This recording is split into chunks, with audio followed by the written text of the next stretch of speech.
With us now, former Secretary of State Colin Powell. General Powell, good morning. Good morning. How are y'all? We're well. Thank you for joining us. What are your thoughts this morning on the legacy of Baroness Thatcher? I think he was a great leader. She was a determined person. She was someone who had a vision, had a purpose, and went after that purpose. And she brought everybody along with her for a while. Of course, she ran into difficulties, as politicians often do. I knew her for 30 years, and I watched her on many occasions, and she certainly was, as President Gorbachev said, an iron lady. We had a lighter view of her. We used to say, "Watch out for the handbag." She was tough as nails, and I have story after story of how she stood us tall when she was annoyed with something we had done. Yes. Do you have one you care to share, Colin Powell, this morning? Well, when I was a young Major General, I was working for Caspar Weinberger, who was our Secretary of Defense. And there was a competition over a particular radio that we were going to buy from a foreign source. It was either going to be from the British or the French. And the contract went to the French, and Mr. Weinberger had to go tell Mrs. Thatcher.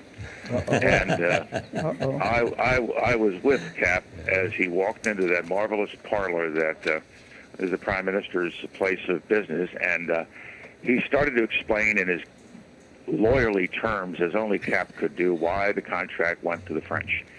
And Mrs. Thatcher just looked at him and said, "Now then, Cap, I'm telling you, don't bother trying to explain this to me. It is not explainable. There's been dirty business at the crossroads."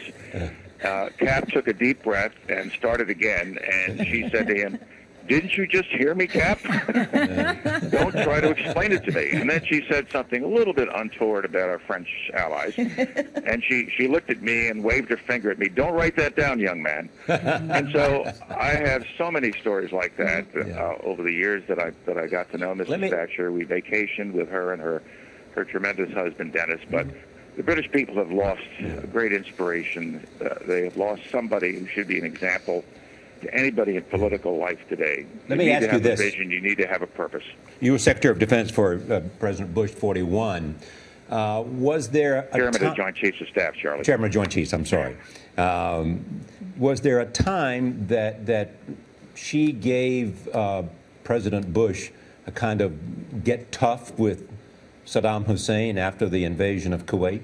Well, it was right after the invasion of Kuwait, and quite rightly, the president was considering his options, and we were debating it amongst ourselves.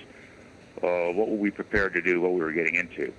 And the president, as was his wont, used to take his time to make these decisions. And so the weekend after the Hussein invasion of Kuwait, the president was out at Aspen giving a speech, and she said to him, "It is reported." How apocryphal this is, I'm not really sure.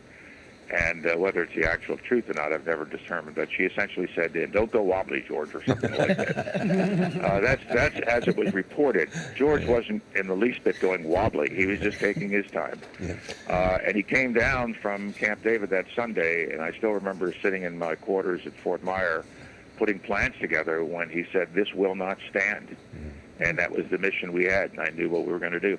My impression is she enjoyed the controversy that surrounded. She loved the idea of being tough because she knew she was. Nora read a comment earlier which basically said, what, Nora? Being powerful is like being a lady. If you have to tell people you are, you aren't. Yeah. You can understand that. That's right. She exuded influence and power.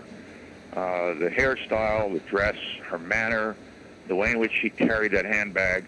When she walked into a room, you knew that somebody had arrived, and you'd better be careful.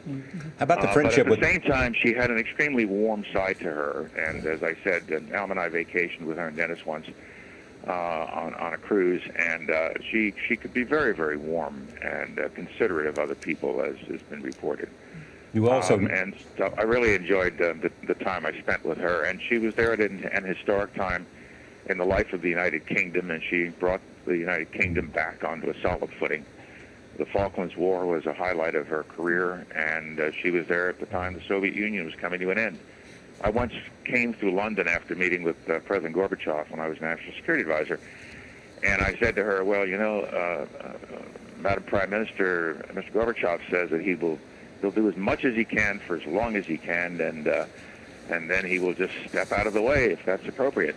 And she said, "Oh, young man, even I say things like that from time to time." She also famously said that he's a man I can do business with. But she had this friendship with Ronald Reagan, who you also served. Yeah. Can you help us understand and appreciate that? They were very close. They were very close. And, she and Brian Mulroney of Canada and Gorbachev and some other great Western leaders, they all came together at a historic moment in time when the Cold War was coming to an end. And it was remarkable how all of them, even though, they would say, well, Mr. Reagan didn't quite understand this aspect of missile defense or that aspect of intercontinental missiles, what they all did was understand Ronald Reagan and how he represented the American people. And not one of these great leaders, such as Margaret Thatcher, ever looked down on Ronald Reagan, because they knew with Ronald Reagan they were seeing the American spirit and the American people. Colin Powell, we thank you very much for joining us this morning. We really appreciate that. My pleasure.